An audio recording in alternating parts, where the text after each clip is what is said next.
So, ladies and gentlemen, good morning. For the record, today is August 4, 2023, and it's about 9:28 a.m. We are convening on the court's criminal docket in the case known as State of Ohio Plaintiff versus Robert F. Young III, defendant. It's on the docket number 23 CRB 1403A and B. Appearing for the State of Ohio is Michelle L. Banbury of the City of Arlington Municipal Prosecuting Attorney's Office, she being one of the prosecutors there, and John W. Grevin of Akron, Ohio, appearing with Mr. Young, who is in the courtroom. Mr. Young, my name is Edward O'Farrell. I'm a retired common pleas court judge from New Philadelphia, Tuscarawas County.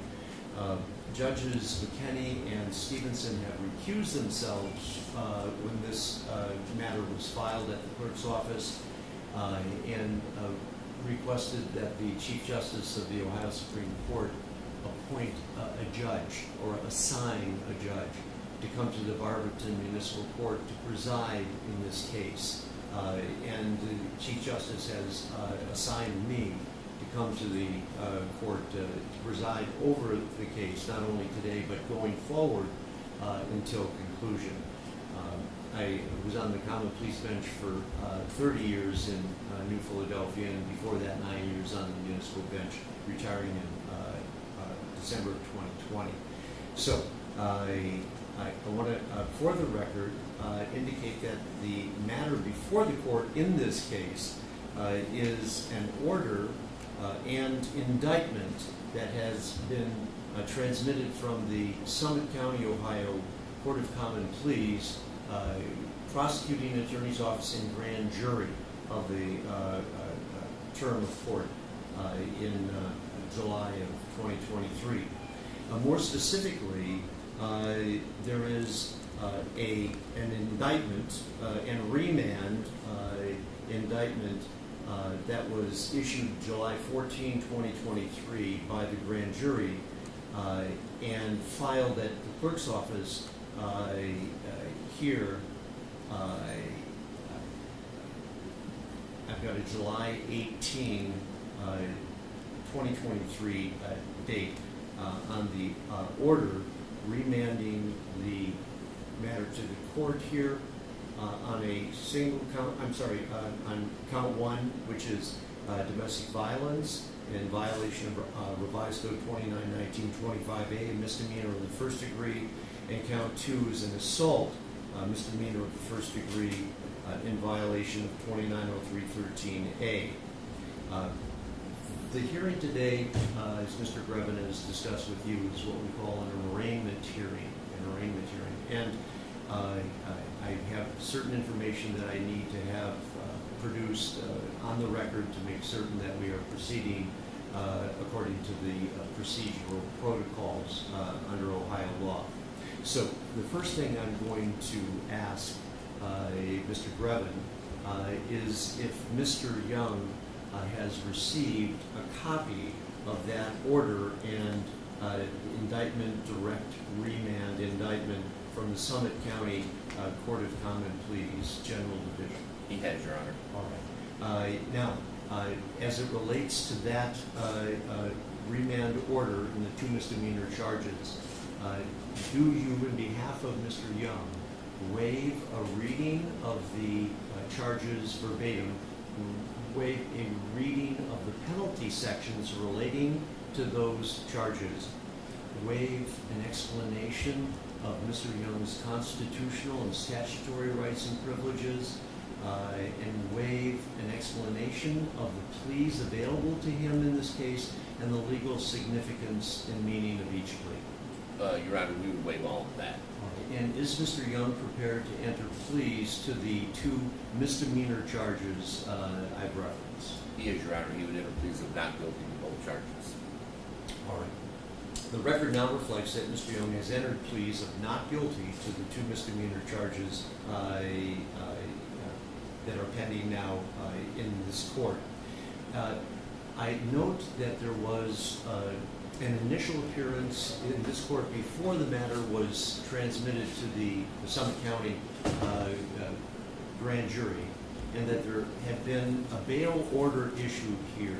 And I'm going to ask Mr. Grevin, for the record, to indicate what you understand that bail order was and is currently in place. Which I believe initially he was given a $5,000, 10% bail with conditions regarding and I know you're going to discuss the protection orders. Okay, all right.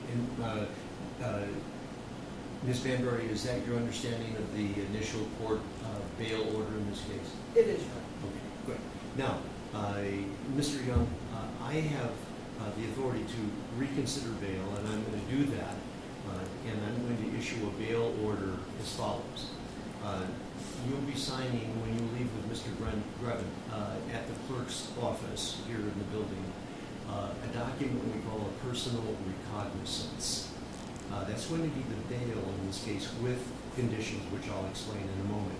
But the bail document you'll sign is your promise essentially to do two things. You're promising first that you will stay in touch with Mr. Grevin and make sure that he is able to communicate with you at all times relative to this case, that he has all your contact information. Secondly, you are promising by signing that document that you'll appear in the Barberton Municipal Court, in this case, when required. Of course, he will be notified, Mr. Grevin, of all required court appearances. You will not be directly contacted by the court going forward in this case. It'll be through your legal counsel. So that contact is essential. Now, the law provides that if someone executes a recognizance document, as you're going to be executing, and then fails to appear, or fails to stay in touch with his or her legal counsel so as to be able to notify the person of required court appearances, that could be the basis for a separate criminal charge for violating the recognizance. So I have no doubt you will comply with that, but it is important that you understand what the ramifications would be if you violated that recognizance. Now, the conditions that I'm going to be adding to the personal recognizance signature document would be your full compliance with a criminal protection order that was issued, signed by Judge Todd McKinney of this court on July 8, and relating to Michael Young. And so that order, which has been in effect since that date, will continue to be in effect and will be a condition of your personal recognizance that you comply with each and every one of those orders. Also, as conditions of the recognizance, your continued compliance with a domestic violence temporary protection order that was issued by Judge McKinney again on July 8, protecting Tina Young. So those two people, Michael Young and Tina Young, are named in protection orders, and you are named as the defendant and are required then to comply with those protection orders. John Grevin, does Mr. Young have copies of those orders? He does have physical copies, yes. Okay, all right. So you'll, I'm sure, go over that with him, making certain that he understands all of the restrictions. Now, He has been abiding by them since that original order. and I expect he will continue to do so. So I just want to make sure on the record that those are the conditions pertinent to the recognizance bail. Previously established bail of $5,000 with cash, or rather cashed with a 10% feature is vacated. And I'll make sure that is contained in the orders that I issue as a result of the arraignment hearing today. Now, Mr. Grevin, you and I and Ms. Banbury had a discussion before we came into the courtroom. I'm going to ask you now to comment on a request you're going to be making of the court. Thank you, Your Honor. Judge, after his initial appearance, he was given permission by Judge McKinney to return to his home with a sheriff's escort, which is normal in these types of cases, to retrieve various personal items. He did do that. He tells me now that there are things that are in his home that are more related to his business and the continuation of his business. So what I am going to request is that the court allow him another trip back home. Of course, sheriff's escort, so he could retrieve certain things. I know we did have a chance to talk about it in chambers, and I believe the court would want us to provide a detailed written list of what he would like to get back. Once I receive that, I will share that with the prosecutor, and if there's not an issue, we can make that happen. If there is an issue over some of the things, then we would contact the court and let the court know. Ms. Banbury, your comments concerning what you and Mr. Grevin and I discussed as it relates to this issue. Your Honor, as the court knows, I'm objecting to that. I understand the court's position and ruling. I will look forward to the list. I will share that with the victim. Yes. And then perhaps we can resolve the issue, and if not, we'll be in touch with the court. Right. Thank you, Ms. Banbury. And so, Mr. Young, I'm allowing one final trip to the domestic residence with the conditions just discussed by Mr. Grevin and Ms. Banbury, that there be an itemized list, that you have that provided to Mr. Grevin. That'll be provided to Ms. Banbury's office, and then there will be a coordination over the objection, but a coordination of when you will go to the residence.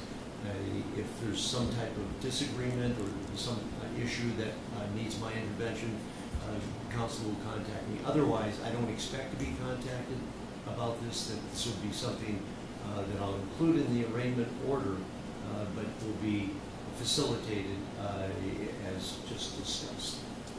Anything further on that, Mr. Grevin? No, Your Honor. Ms. Banbury? No, Your Honor. Now, Ms. Banbury, I'm sorry, have I, on behalf of the state of Ohio, overlooked anything that you believe we should discuss on the record at this arraignment hearing? No, Your Honor. I believe you've been very thorough. Thank you. You're welcome. Thank you. And Mr. Grevin, same question. As you were asking the question to her, I was prepared to say you've been very thorough as well, so we're in agreement. Appreciate that. Okay, so now, John, you make sure Mr. Young gets to the clerk's office Right. to execute the recognizance. I'll have an order that I'll transmit to Ms. Banbury and to you, Mr. Grevin, after it's filed here at the clerk's office. The last thing on our agenda is a discussion, again, we had concerning a date and a time for a pretrial conference. It's my understanding that Ms. Banbury and Mr. Grevin have indicated either they or a representative from the prosecutor's office or a co-counsel, if either counsel cannot make it, a pretrial conference scheduled for August 31st, 2023 at 1 o'clock p.m.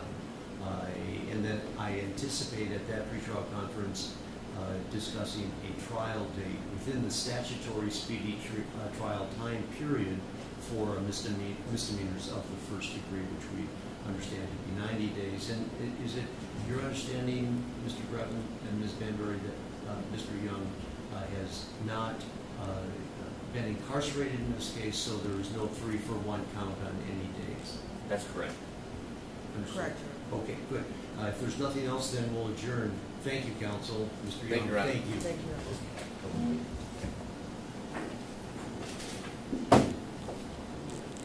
Now, do you